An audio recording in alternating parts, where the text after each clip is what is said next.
Traders diary में स्वागत है आपका। नमस्कार, मैं हूं आशीष चतुर्वेदी और मैं हूं वरुण दुबे। और ट्रेडर्स डायरी में स्टॉक्स के ऊपर बात करने से पहले एक बार देख लेते हैं कि ग्लोबल संकेत कैसे देखने मिल रहे हैं। वैसे तो आशीष, अगर ग्लोबल संकेत आप देखें तो मिले जुले हैं, नो डाउट थोड़े पॉजिटिव साइड ही इसको देखना पड़ेगा, क्योंकि कल अगर आप देखें तो यूएस के मार्केट्स में अच्छी खासी तेजी थी। कहीं ना कहीं माना जा रहा है कि जो स्टिमुलस आ सकता है उसके चलते यूएस के मार्केट्स में कुछ हद तक आपको तेजी देखने मिल रही है। डाउ और नैस्डैक दोनों देखिए हरे निशान में ही बंद हुए हैं, नो डाउट वॉलेटिलिटी थी। और यूरोप के मार्केट भी ऑलमोस्ट मिले जुले थे। आज सुबह अगर आप संकेत देखें तो एशियन मार्केट से भी ऑलमोस्ट हरे निशान के ही संकेत देखने मिल रहे हैं। तो कोई बड़ा डिसअपॉइंटमेंट नहीं है, ट्रेडिंग नॉर्मल चल रही है, इसको आप सोचिए, ठीक है।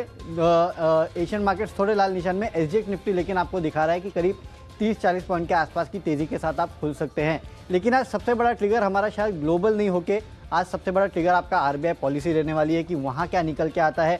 नो डाउट रेट कट नहीं होगा, ये सबको पता है। जो स्टैंड है वो अकोमोडेटिव रहने वाला है, ये भी सबको पता है। लेकिन वित्तीय घाटा यहाँ क्या बोलेंगे गवर्नर, साथ ही साथ जो जीडीपी का अनुमान है वो ये क्या देने वाले हैं, उसके ऊपर ज़्यादातर लोगों की नज़र रहने वाली है। साथ ही साथ एक और ग्लोबल डेवलपमेंट वो है, वो ओपेक की बैठक जो है ना, उसमें अब उन्होंने प्रोडक्शन कट, मतलब प्रोडक्शन कट तो नहीं बोल सकते इनको, लेकिन हाँ प्रोडक्शन बढ़ाने के लिए थोड़ा, अब इस चीज़ को कैसे देखें और इसका इम्पैक्ट क्या होगा ना, ये बड़ी चीज़ है। वैसे तो जो उन्होंने बढ़ाया प्रोडक्शन कोई बड़ी बात नहीं है, ये हम आपको आगे एक्सप्लेन करेंगे जब मैंने ओएनजीसी का स्टॉक लिया है उसके चलते।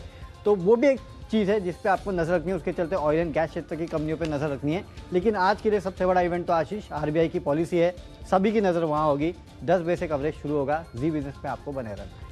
तो बिल्कुल देखना होगा कि ब्याज दरों को लेकर आरबीआई क्या फैसला लेता है। बाजार में वॉलेटिलिटी काफी ज्यादा देखने को मिल सकती है। ऐसे में सबसे पहले हिदायत तो ये होगी कि आज स्टॉप लॉसेस का आपको ढंग से प्रयोग करना है, ट्रेडिंग स्टॉप लॉसेस का इस्तेमाल करना है।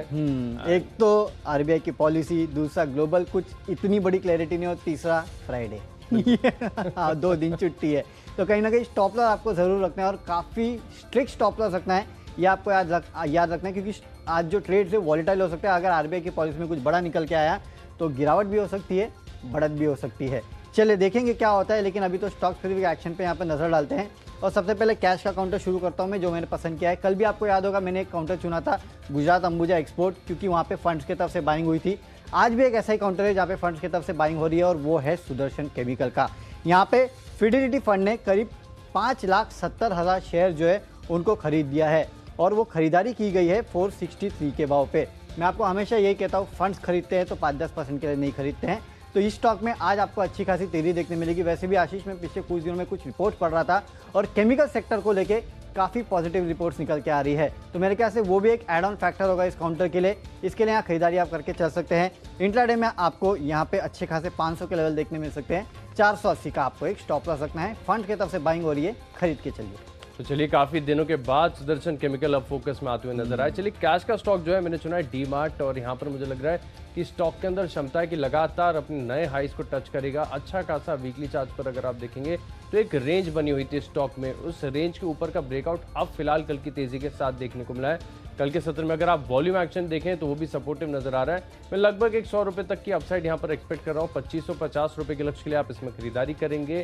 स्टॉप लॉस लगाना है केवल 2450 रुपए का। इस तरह के दिग्गज को और इस तरह के मार्केट कैप वाले को जब हम कैश का स्टॉक बोलते हैं ना तो बड़ा दुख होता है। ये एक बड़ी प्रॉब्लम है, एफएनओ में आ जाए तो अच्छा है।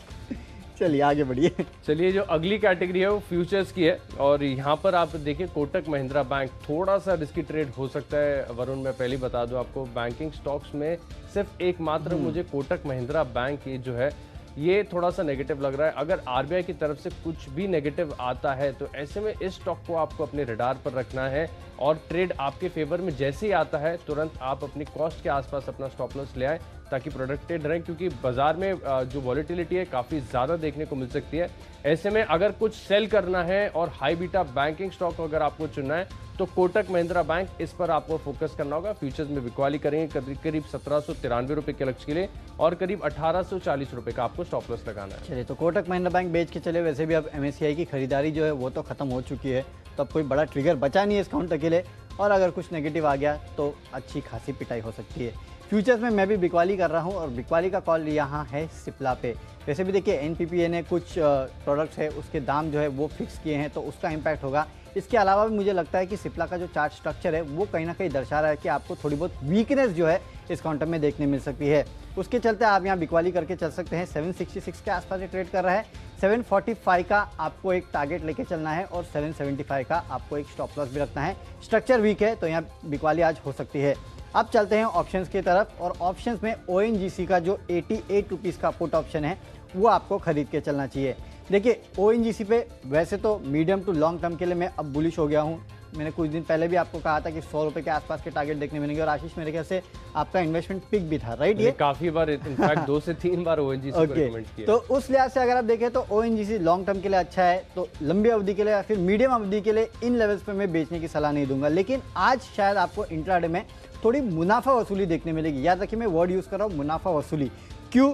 क्योंकि देखिए ओपेक और नॉन ओपेक की जो बैठक थी उसमें पहले माना जा रहा था कि इन्होंने जो प्रोडक्शन कट किए थे उसको फिलहाल बिल्कुल भी वापस नहीं लिया जाने वाला है। कम से कम मार्च तक इसी तरह के प्रोडक्शन कट शायद चलेंगे।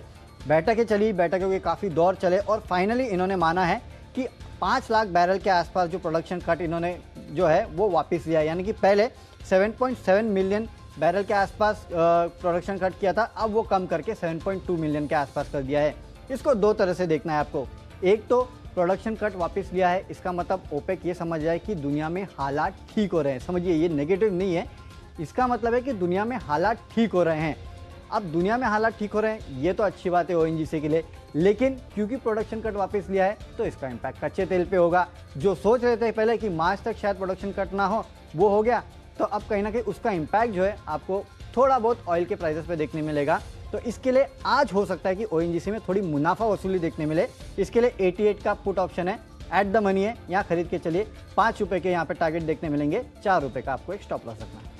ऑप्शन में मैंने चुना है भारती एयरटेल को। यहाँ पर दरअसल हम पिछले हफ्ते देखिए हमने इसके चार्ट की चर्चा की थी कि एक सस्टेनेबल बढ़िया रनअप यहाँ पर नजर आ रहा है और टेलीकॉम इंडस्ट्री में अनडाउटेडली बेस्ट प्लेयर है भारती एयरटेल में। मुझे लग रहा है कि आज ऑप्शंस के जरिए भी आप एक रणनीति बनाकर चल सकते हैं। अब कल जो है सब्सक्राइबर बेस के आंकड़े आते हुए नजर आए और सबसे ज़्यादा जो फायदा है वो भारती एयरटेल को ही होता हुआ नजर आया है, जिसके चलते मुझे लग रहा है कि यहाँ पर आप 480 जो कि at the money call option है यहाँ पर खरीदारी करेंगे। करीब 29 रुपये के लक्ष्य के लिए 16 का आपको स्टॉप लॉस लगाना है। और एक और बात कि यहाँ पर अगर आप पोजिशनल व्यू बनाना चाहें तो 480 के आसपास ये स्टॉक चल रहा है। 520 540 के आसपास के जो कॉल ऑप्शन है फर्दर आप बेच भी सकते हैं, आपकी कॉस्ट भी रिड्यूस हो जाएगी और जो टाइम वैल्यू का लॉस होता है उसमें भी कहीं ना कहीं आपको फायदा होते हुए नजर आएगा। तो फिर इंट्राडे बेसिस और पोजिशनल दोनों तौर पर आपको भारती एयरटेल पर फोकस करना है। चलिए तो भारतीय एयरटेल पे आप फोकस करना है आपको। हम आपको 6 स्टॉक्स बता चुके हैं, 6 सेक्टर से 14 स्टॉक्स बचे हैं। देखते हैं कितने सेक्टर्स है उसमें। लिस्ट को आगे बढ़ाते हैं। अगली कैटेगरी है टेक्नोपिक और यहाँ पर मैंने चुना है टाटा पार को। यहाँ पर आपको खरीदारी करनी है, स्टॉक पर बिल्कुल फोकस बना के रखना है। इसे अपनी वॉच लिस्ट में तुरंत ऐड कर लीजिए।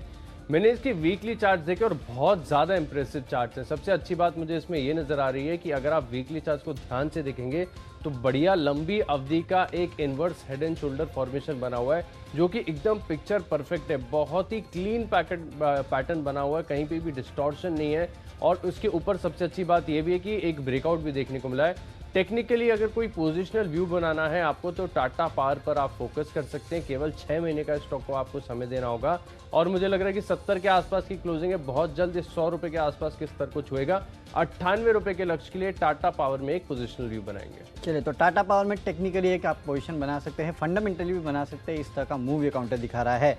टेक्निकली मुझे जो पसंद है वो है मेरिको का काउंटर। काफ़ी दिनों बाद मैंने FMCG काउंटर लिया है, लेकिन हाँ FMCG एज ए स्पेस जो है वो फिर से हरकत में। और मेरिको यहाँ पे अगर आप इस कंपनी का चार्ट निकाल के देखेंगे तो पिछले 3-4 दिनों से मैं देख रहा हूँ लगातार वो हरी कैंडल बनते हुए जा रही है। और हरी कैंडल मतलब आशीष ने मुझे बताया था कि जब जब हरी कैंडल बनती है और लंबी कैंडल बनती है इसका मतलब फर्दर बाइंग हो रही है इस काउंटर में दिन के दौरान। तो कहीं ना कहीं ये साफ दर्शाता है कि टेक्निकली काफ़ी बेहतर मोमेंटम इस काउंटर में देखने मिल रहा है और ये मोमेंटम जो है आगे भी जारी रह सकता है। इसके अलावा खबर ये भी निकल के आई है कि इस कंपनी ने प्लांट प्रोटीन कैटेगरी में भी कहीं ना कहीं अपने पैर जो है वो जमा लिए हैं। अपने सफोला ब्रांड को जो है उसको यहाँ पे एक्सटेंड किया है और उसके एक्सटेंशन के जरिए इन्होंने इस पूरे कैटेगरी में अपने पैर जमाए हैं। तो उसका इम्पैक्ट भी आपको मेरिको पे देखने मिलेगा। 402 के आसपास के लेवल के लिए आपको यहाँ खरीदारी करके चलना चाहिए। 385 का आपको एक स्टॉप लॉस भी रखना है। बेहतर फंडामेंटल्स है, टेक्निकल बेहतर है, खबरों का भी असर है, तो उसके चलते यहाँ पे तेजी देखने मिल सकती है। अब बात करते हैं फंडा स्टॉक की, तो फंडामेंटली ग्रैन्यूल्स का काउंटर जो है वो मुझे पसंद आता है। यहाँ पे खबर ये निकल के आई है कि अथराइटिस की एक दवा है, उसके ANDA के लिए इस कंपनी को मंजूरी मिल चुकी है और यूएस में पिछले 12 महीनों में इस कैप्सूल की करीब $67 मिलियन के आसपास की बिक्री हुई है। तो ये एक बहुत बड़ा सिग्निफिकेंट डेवलप है ग्रैन्यूल्स के लिए। उसके चलते आज इस स्टॉक में आपको अच्छी खासी तेजी देखने मिलेगी। खरीदारी करके चलिए, 430 के लेवल के लिए आज आपको यहाँ खरीदारी करना है 412 के स्टॉप लॉस के साथ।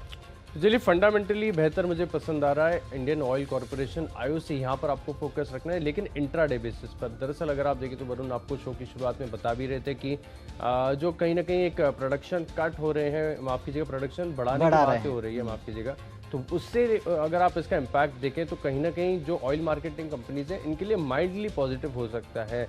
अब मेरी तो आदत है कि मैं फंडा पिक भी टेक्निकल तौर पर देखता ही हूँ, तो इसके चार्ट्स मैंने देखे, मुझे काफ़ी ज़्यादा पसंद आए, तो तर्क मैंने ढूंढ लिया। फंडा पिक के तौर पर IOC यहाँ पर इंट्राडे पोजीशन बनाएंगे, करीब 90 रुपये के आसपास की क्लोजिंग है, मुझे लग रहा है 93-94 रुपये के तक ये स्टॉक जा सकता है। 92 रुपये का बहुत ही कंजर्वेटिव पहला लक्ष्य है, 92 के ऊपर निकल गया तो हो सकता है कि 94.5 तक किस तरह देखने को मिले, लेकिन यहाँ पर जो लॉन्ग पोजीशन आपको इंट्राडे बेसिस पर लेनी है वो करीब 88 रुपीज़ के स्टॉप लॉस को लगाकर है। जब तक 88 रुपीज़ के ऊपर बना हुआ है स्टॉक में बढ़िया तेजी देखने को मिलेगी, इससे नीचे आता है तो पोजीशंस को तुरंत काट लीजिए। IOC यहाँ पर सारी पिक मतलब ये टेक्नो फंडा पिक है, ये फंडा नहीं है। मेरी सारी पिक जो होती है, मैं पहले डिस्क्लेमर दे चुका हूँ, सारी टेक्नो फंडा, सारी फंडा पिक, सारी माफ कीजिएगा टेक्नो पिक होती है। Definitely great. चलिए तो जो निवेश के तौर पर मैंने स्टॉक चुना है वो है रेडिको खैतान, यहाँ पर आपको फोकस करना होगा। डेली चार्ट पर अगर आप देखेंगे तो बढ़िया एक असेंडिंग ट्रायंगल पैटर्न फॉर्मेशन हुआ है और असेंडिंग ट्रायंगल ये इंडिकेट करता है कि एक कंटिन्यूएशन पैटर्न है, यानी तेजी देखने को मिली और तेजी और यहाँ से देखने को मिलेगी। और इस पैटर्न का अगर आप लक्ष्य कैलकुलेट करके देखेंगे तो ऑलमोस्ट मुझे लग रहा है कि बहुत जल्दी 606 रुपये तक इस तरह को छुएगा। केवल 1 साल का समय देना है, यहाँ पर आप खरीदारी करेंगे। चलिए, निवेश के तौर पे जो काउंटर मुझे पसंद आता है वो एक IT काउंटर है और वो है माइंडट्री। लगातार अपने लाइफ हाइज बना रहे काउंटर और मेरे ख्याल से इस काउंटर में मोमेंटम जो है वो आगे भी जारी रहने वाला है। 6 महीने में 1700 के आसपास के लेवल काउंटर आपको दिखा सकता है और अगर मोमेंटम इसी तरह से कंटिन्यू रहा ना तो मुझे लगता है ये 2000 के लेवल भी छू लेगा ये काउंटर। काफ़ी सारे पॉजिटिव है इस काउंटर को लेके। सबसे पहले तो अब ये L&T ग्रुप का हिस्सा है, तो ये सबसे बड़ी बात है। इसके अलावा अगर आप देखें तो पिछले 5 साल में लगातार 13% के आसपास के CAGR से इस कंपनी ने ग्रो किया है और यहाँ से और बेहतर ग्रोथ जो है आपको इस कंपनी में देखने मिलने वाली है। खासकर डिजिटल फुटप्रिंट जो है इस कंपनी की काफ़ी बेहतर है, वहाँ का मार्केट शेयर अच्छा है, ओवरऑल रेवेन्यू में अच्छा कंट्रीब्यूशन करता है और आगे चल के कंट्रीब्यूशन जो है वो और बढ़ सकता है, जो कि इस कंपनी की ओवरऑल जो ग्रोथ है उसको ड्राइव करेगा। ऑर्डर बुक नो डाउट कुछ दिक्कतें थी, उसके बाद अब सुधरते हुए नजर आई है, तो वो एक अच्छी बात है। और अब देखिए $1 बिलियन के आसपास के रेवेन्यूज़ के माइलस्टोन को FY19 में क्लॉक कर चुके हैं, तो उसके चलते और ऑर्डर इनफ्लोज के अनुमान लगाए जा रहे हैं। मेरे ख्याल से इसके चलते आपको 1700 के लेवल आपको देखने मिलेंगे 6 महीने में। पोर्टफोलियो में रखिएगा, 2000 के लेवल भी जो है ये काउंटर आपको दिखा सकता है। अब बात करते हैं खबरों वाले स्टॉक की, तो खबरों के चलते आज हमने आपको एक एक्सक्लूसिव खबर दी MSTC की, वहाँ आपको खरीदारी करके चलना चाहिए। 170 के लक्ष्य देखने मिलेंगे। इस कंपनी की जो सब्सिडरी है FSNL में, उसमें मार्च 2021 तक विनिवेश जो है वो पूरा हो जाएगा। ये अपने आप में एक सिग्निफिकेंट खबर है इस कंपनी के लिए। उसके चलते आज इस स्टॉक में आपको भरपूर तेजी देखने मिलेगी। यहाँ खरीद के चलिए, 170 के लक्ष्य के लिए 163 का आपको एक स्टॉप रख सकना है। चलिए, तो मैंने भी एक्सक्लूसिव खबर को चुना है, शिपिंग कॉर्पोरेशन ऑफ इंडिया। इस स्टॉक पर आपको फोकस बनाना है। यहाँ पर दिन के दौरान बढ़िया उछाल देखने को मिल सकता है। जिस तरीके से हम देख रहे हैं कि ग्लोबल डोमेस्टिक प्लेयर्स इसमें एक इंटरेस्ट दिखा रहे हैं खरीदारी करने के लिए, हिस्सेदारी खरीदने के लिए, इसका एक बढ़िया असर आपको शिपिंग कॉर्पोरेशन ऑफ इंडिया में देखने को मिलेगा। 65 रुपये के लक्ष्य के लिए आप खरीदारी करेंगे और केवल 98 रुपये का आपको स्टॉप लॉस लगाना है। आखिरी कैटेगरी की ओर रुक करते हैं। माई चॉइस में पहला स्टॉक होगा NCC। यहाँ पर आपको दिन के दौरान बढ़िया उछाल देखने को मिल सकता है। खबरें आती हुई दिख रही है कि Rakesh Jhunjhunwala the big bull ने यहाँ पर हिस्सेदारी बढ़ाई है, जिसके चलते आप देखिए स्टॉक में बढ़िया उछाल एक्सपेक्टेड है। करीब 50 रुपये के लक्ष्य के लिए आप खरीदारी करेंगे और केवल 46 रुपये 60 पैसे का स्टॉप लॉस लगाना है। अगला स्टॉक है कॉन्कॉर्ड। चार्ट्स पर काफ़ी ज़्यादा सपोर्टिव है स्टॉक, निचले स्तर से बढ़िया बेस बना चुका है और अब यहाँ पर एक सस्टेनेबल रनअप के जो एक इंडिकेशंस हैं वो नजर आ रहे हैं। 430 रुपये के लक्ष्य के लिए खरीदारी करेंगे, 408 का स्टॉप लॉस लगाएंगे। आखिरी स्टॉक है मेरी लिस्ट में NLC इंडिया। यहाँ पर भी अगर आप देखें तो टेक्निकली ये स्टॉक काफ़ी ज़्यादा स्ट्रॉन्ग है और मुझे लग रहा है कि एक्शन में दोबारा लौटेंगे सरकारी कंपनियाँ। इसके लिए स्टॉक पर आप अपना फोकस बनाए रखें। 55 रुपये के लक्ष्य के लिए खरीदारी करेंगे और 52 रुपये 85 पैसे का आपको स्टॉप लॉस लगाना है। चलिए, माय चॉइस में मैं भी 3 खरीदारी के कॉल्स दे रहा हूँ। सबसे पहले जिंदल स्टेनलेस में आपको खरीद के चलना चाहिए, क्योंकि सरकार ने जो कोल्ड रोल फ्लैट प्रोडक्ट्स है स्टेनलेस स्टील के, उसके ऊपर जो एंटी डंपिंग ड्यूटी है उसको बढ़ा दिया है। तो ये अपने आप में सिग्निफिकेंट है स्टेनलेस स्टील कंपनीज के लिए। उसके चलते जिंदल स्टेनलेस में खरीदारी करके चलिए। 74 के लक्ष्य के लिए 70.5 का स्टॉप लॉस रखना है। शिपिंग कंपनी की न्यूज़ आपको आशीष बता चुके हैं कि कैसे एससीआई का डिसइन्वेस्टमेंट जो है वो जोर पकड़ रहा है। तो कहीं ना कहीं ये समझ में आ रहा है कि काफ़ी लोग शिपिंग कंपनीज को खरीदने के लिए इच्छुक है, इंटरेस्ट बहुत है इस सेक्टर में। इसके चलते जी शिपिंग में आपको खरीदारी करके चलना चाहिए 271 के लक्ष्य के लिए। और सबसे आखिरी में जीएनए एक्सेल्स, यहाँ पे खरीद के चलिए 275 के लक्ष्य के लिए। कल स्टॉक में तेजी देखने मिली थी, लेकिन मेरे ख्याल से कल तो सिर्फ ट्रेलर था, पिक्चर अभी बाकी है। आगे आपको और तेजी देखने मिल सकती है, क्योंकि पिछले 2 महीने में अगर आप देखेंगे तो कमर्शियल व्हीकल्स में अच्छी खासी तेजी देखने मिली है। इसकी डिमांड में कुछ हद तक इंप्रूवमेंट देखने मिला है। जिस तरह से इकोनॉमी सुधर रही है उसका इंपैक्ट आपने अशोक लेलैंड जैसे काउंटर्स में देखा। जीएनए एक्सेल इस पूरे एक्सेल स्पेस में कमर्शियल व्हीकल में खासकर मार्केट लीडर है। मेरे ख्याल से यहाँ से तेजी अच्छी खासी बन सकती है। इंट्राडे में 275 के लक्ष्य के लिए ट्रेड कीजिएगा। 264 का आपको एक स्टॉप लॉस भी रखना है। तो चलिए, हमारी टीम पूरी हो चुकी है। वेल डाइवर्सिफाइड टीम है। 20 स्टॉक, 20 में से कम मेरे ख्याल से 15 सेक्टर 10 या 15 सेक्टर में से 20 स्टॉक चुने गए हैं। तो काफ़ी अच्छी डाइवर्सिफाइड टीम है। कौन सी टीम में हमने क्या क्या चुना है इस टीम में, ये आपको फटाफट एक बार रिकैप करके बता देते हैं। तो कैश का काउंटर जो मुझे पसंद आ रहा है वो है सुदर्शन केमिकल, खरीदारी करिएगा। सिप्ला में बिकवाली कर सकते हैं 745 के लक्ष्य के लिए। ओएनजीसी 88 का पुट खरीदना है। मेरिको 402 के लक्ष्य के लिए खरीदारी कीजिएगा। फंडामेंटली ग्रैनल्स अच्छा लगता है इन्वेस्टमेंट के तौर पे। माइंट्री 1700 का लक्ष्य आपको 4 से 6 महीने में दिखा सकता है। एमएसटीसी जी बिजनेस की एक्सक्लूसिव खबर के चलते यहाँ खरीदारी करके चलिए 170 के लक्ष्य के लिए। जिंदल स्टेनलेस यहाँ पे खरीद सकते हैं 74 के लक्ष्य के लिए। जी शिपिंग और जीएनए एक्सेल में भी खरीदारी करके आप चल सकते हैं। और इसमें से मेरा बेस्ट पिक है एमएसटीसी। यहाँ पे आपको एक बेहतरीन तेजी देखने मिलेगी, क्योंकि इसकी सब्सिडरी जो है उसका मार्च 2021 तक विनिवेश जो है वो पूरा हो जाएगा। उसका इंपैक्ट आपको इस काउंटर पे देखने मिलेगा। 170 के लक्ष्य के लिए आज आपको यहाँ खरीदारी करना है। चलिए, कैश का स्टॉक है डीमार्ट, कोटक महिंद्रा बैंक। बाजार में गिरावट आती है तो स्टॉक पर फोकस करें। भारतीय एयरटेल में दिन के दौरान उछाल देखने को मिलेगा। टाटा पावर टेक्निकली बहुत स्ट्रांग है, 98 रुपए के लक्ष्य के लिए पोजिशनल व्यू बनाएंगे। आयुसी में दिन के दौरान तेजी देखने को मिल सकती है। रेडिको खैतान में असेंडिंग ट्रायंगल ब्रेकआउट है, 1 साल के नजरिया बनाकर खरीदारी करेंगे। हमारी एक्सक्लूसिव खबर का असर देखने को मिलेगा। शिपिंग कॉर्पोरेशन में एनसीसी, कॉन्कोर और एनएलसी इंडिया, इन स्टॉक में आप खरीदारी करेंगे। और इन 10 स्टॉक्स में मेरा कन्विक्शन सबसे ज्यादा है टाटा पावर में, क्योंकि वीकली चार्ट पर अगर आप देखेंगे तो आपको एक picture perfect inverse head and shoulder pattern नजर आएगा, जिसके चलते मुझे लग रहा है स्टॉक बहुत जल्द 98 के स्तर को छुएगा। चलिए, तो हमारी जो डाइवर्सिफाइड टीम है वो तो पूरी हो चुकी है।